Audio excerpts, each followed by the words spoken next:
So I'm going to show you one of the easiest ways that you can take a bunch of scrap acrylic, like you use for laser cutting, and actually upcycle it into something fun. So this is a nice sculpture of a sunflower.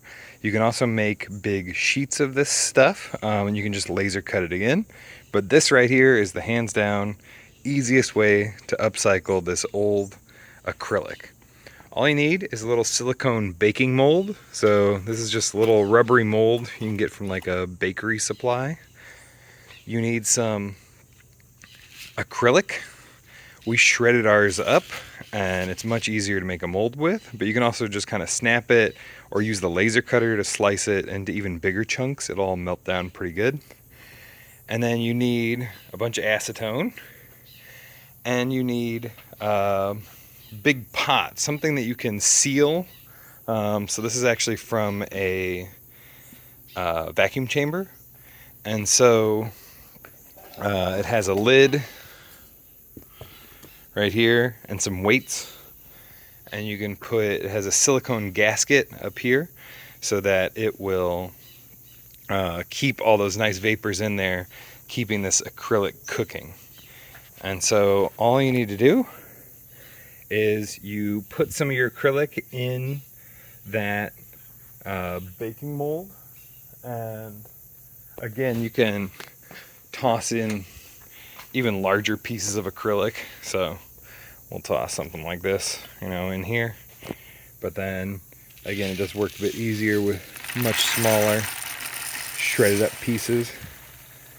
And you just pour that in there. Make your nice little sunflower or whatever shape your mold is. This one's a really good confetti color. You can, I'm just gonna set this to the side now. So you can give this a bit of a shake. Try to even it out. The acrylic moves in strange ways, so it doesn't necessarily always even out when you do something like that. It'll all melt and settle down anyway. But just for now, okay, got that pretty streamlined. Might bury that chunk a little bit more. Add a little more acrylic up top. Nice. Okay. And then we need to do the final ingredient, which is the acetone. So do this in a well-ventilated area with no open flames or anything. That's why I'm outside. And it tends to be easier if you can put this in a different thing that can kind of help you sprinkle this around a bit more, but I only have one hand. So usually I put this in a different container that kind of sprays it on. But you just want to kind of maybe fill this mold up a third of the way. You want to really try to get all those bits of acrylic with at least a little bit of acrylic soaking into them. It'll actually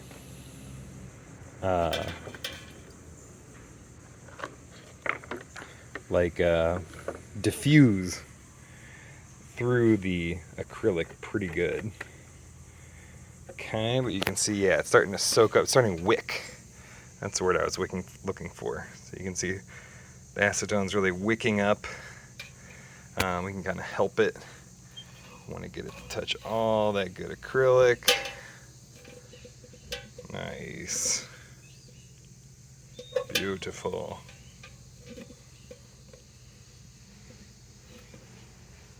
Oh yeah, just a little bit more. Beautiful. So that's great for if it's all a little bit wet. That makes a big difference. And now, the final step is we just seal it up for like a week. So I'm just gonna put the lid on. I'm